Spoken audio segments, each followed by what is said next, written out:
I had a beta tester ask me about the like the disk groups and the organization stuff, volumes, etc. So I just want to give you a real quick overview on how that works. So first, let's go ahead and add some samples. So we can grab these drum breaks right here. Okay, perfect. So now we got our drum breaks. Now, if you look right now, I'm currently in the S1000 and I'm currently set to gotek. Now, if all you want to do is put these wave files right, over gotek, not map any parameters, etc., boom, you're ready to go. You just hit convert, and there we go. Now, if you notice this little part here, this is my output folder in case you haven't messed with it yet. That's just listed as SCSI because I organize for my beta testing. I break these down by the different targets and samplers. Anyways, that being said, let's say you're like, oh, but I really wanted the Apollo in my second image, not my first. Okay, select it, and then you just drag it on down. Try that again. Maybe I didn't release in the right spot. There we go. Okay, so you can just drag it on down. Pretty simple. Obviously, at some point, if it gets too full, then you got to move some out of the way, and you should hopefully get a little warning here. It's showing you what the percentage is on, how full the disk group is, etc. Now, if you're like, okay, that's cool, it's fine, you got that. But what if you're like, oh, but I want that to be a SCSI, not a gotek? Okay, great. Click the little drop down, choose SCSI. Okay, now if you're like, cool, except for the fact that now I have a whole bunch of different volumes that are each less than 1.6 megabytes in a 60 megabyte partition or volume. That's pretty silly. So there's two things that we can do. The first thing is we can use this little auto regroup, this little blue circle with the little arrows that are, click on that. What that does is it keeps the order that you had, and it basically just says, okay, let's refill looking at the sampler type and the target, gotek or SCSI, it's going to redistribute the files or the samples based off of that. So now it's putting them into 60 megabyte partitions or volumes instead of 1.6 megabyte disk groups. So that's what just happened. So that's super handy. Again, you can still, drag, you can click, it's trying to load, you can still move these around. That's an interesting little bug. I gotta look at that, why that reloaded all the file names at once. I'll have to fix that. But anyways, you can move the files around. You can still do all the same things, right?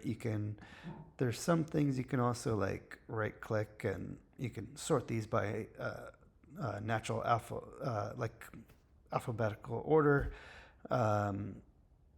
You can delete it. There's a few different things that you can do just by right clicking, but the main thing is that you can drag them, you can move them, etc. Now, if I click on my table view, here's a second problem that can arise. Right now, these were all just WAV files, and depending on how you do things, some of these samples might not be assigned a program or key group. So for purposes of just loading, if you just want the samples just straight loaded onto onto the thumbstick or your SD card, you can do it. That's fine. But then you still have to just load all the samples and assign them to a program and key group, and that's a little annoying.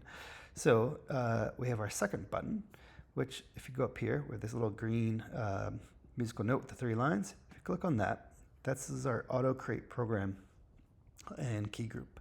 So you have 3 different modes: drum one shot, our chromatic split, and full range. So these are all drum breaks. So I'm going to go with our drum one shot, which basically is going to put each sample on its own key group with its own individual note. So it'll trigger just on one note. Versus if you want, the keyboard split evenly across the samples, or if you want more like the full range, so you're, etc. So you can play with these different ones. This is drum breaks. So I'm going to go with the drum one shot. You also have some key range stuff that you can limit depending on what sample you're doing. It's also telling you if some things might be over. This is not accurate at the moment because it's that's funny. I got to fix that. It's detecting that based off of the gotek size instead of the SCSI side, which is the newer one. So I got to update that logic, but that's okay. We'll fix that. So hit create programs. Let it think for a second. It was a good amount of samples there, so it might take a minute. Cool. Here we go.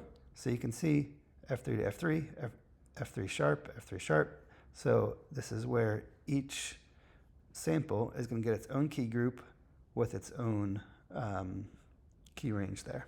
And if you don't like it, if you're like, oh, but I want that one to be different, okay, fine. You can change it. This, I got to mess with this a little bit more. I'm having, I was changing some stuff on the table view. And so it is, right now it's getting a little bit choppy. I'm getting some pinwheels. I'll sort that out. It's just the way Swift works, because the reality is you have like 40 different parameters here. And so it's just a lot of information, and the code sometimes kind of times out because it's trying to call. Every one of these are different pickers. So like you can adjust all these things, and having that much UI stuff on the screen, the Swift gets a little angry. So, but anyways, that's the general gist. As far as you have your volumes, your disk groups, you have your auto crate thing, and you have your remapping. So hope that helps.